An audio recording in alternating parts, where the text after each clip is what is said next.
அடுத்தபடியாக பத்மஸ்ரீ திரு கமல்ஹாசன் அவர்களை பேசுமாறு அழைக்கிறேன்.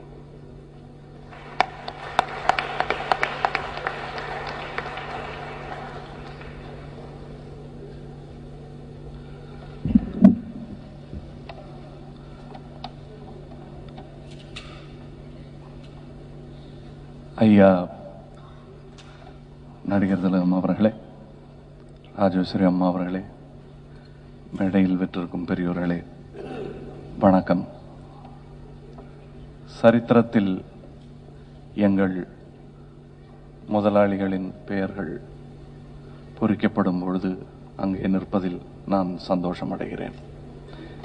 இந்த படங்கள் வாழ்க்கை குறிப்பு போட்டிருக்கும் பொழுது அங்கே வாழ்க்கை என்ற படத்திற்கு பிறகு குணசேகரன் என்ற ஒரு இளைஞன் நின்று கொண்டிருக்கிறார். அந்த திசையை நோக்கி கும்பிட்டு கொண்டிருக்கும் ஒரு குழந்தை நின்று கொண்டிருக்கிறது. அது என் வாழ்க்கையிலும் நிஜம்.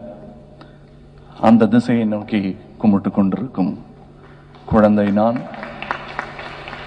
அன்றும் இன்றும். இந்த மேடையில் நான் வருவது எனது வாழ்க்கையை நான் திரும்பி பார்த்துக் கொள்வது போன்ற ஒரு சந்தோஷம். பெரிய முன்னோடிகளுக்கு நடக்கும் விழாவில் தேர் நகரும் பொழுது கூடவே நானும் நகர்ந்து திருவிழா கூட்டத்தில் கலந்து கொண்ட சந்தோஷம் எனக்கு. இந்த ஸ்டாம்ப், இது போன்ற ஃபர்ஸ்ட் டே கவர், இதெல்லாம் கொஞ்சம் விவரம் தெரிந்தவர்கள் செய்யும் வேலை. எனக்கு கொஞ்சம் இந்த ஸ்டாம்ப் எல்லாம் சின்ன குழந்தைகளுக்கு கொடுப்பாங்க, அதை வாங்கி கலெக்ட் பண்ணியிருக்கேன். இந்த ஃபர்ஸ்ட் டே கவர்லாம் தெரியாது. எனக்கு தெரிஞ்ச ஃபர்ஸ்ட் டே இவர் படம் ஆரம்பிக்கும் போது முதல் நாள் போய் பார்க்குற அந்த ஃபர்ஸ்ட் டே தான் தெரியும் எனக்கு.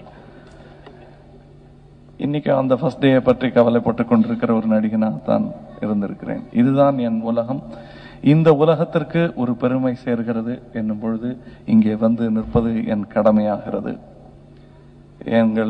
என்னை பற்றி ஒரு பெருமையாக குறிப்பிட்டார்கள். நடிகர் திலகத்தை பற்றி சொல்லும் பொழுது அதே மாதிரி சாயல் உள்ள என்பது போன்ற துவனி வரும்படி சொன்னார்கள். அந்த சாயல் வராதா என்ற ஏக்கத்தில் தான் நாங்கள் எங்கள் கலை வாழ்க்கையை ஆரம்பித்தோம்.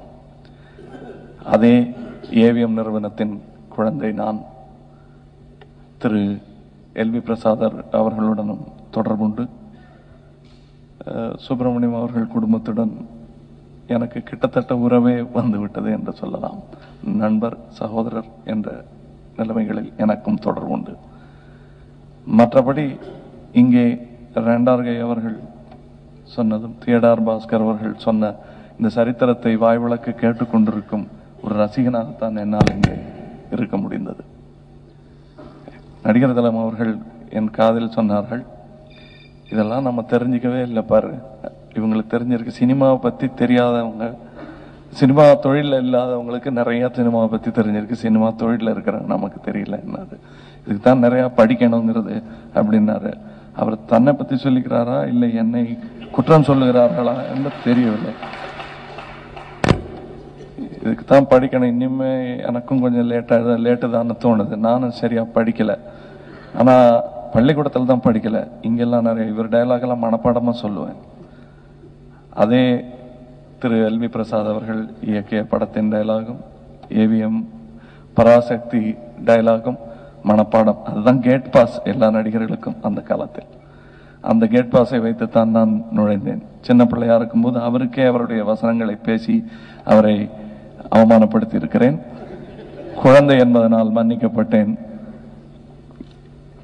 இந்த விழாவில் கலந்து கொண்டு சரித்திரத்தில் ஒரு மூலையில் ஒட்டி கொண்டிருக்கும் சந்தோஷத்துடன் நான் விடைபெறுகிறேன். வணக்கம்.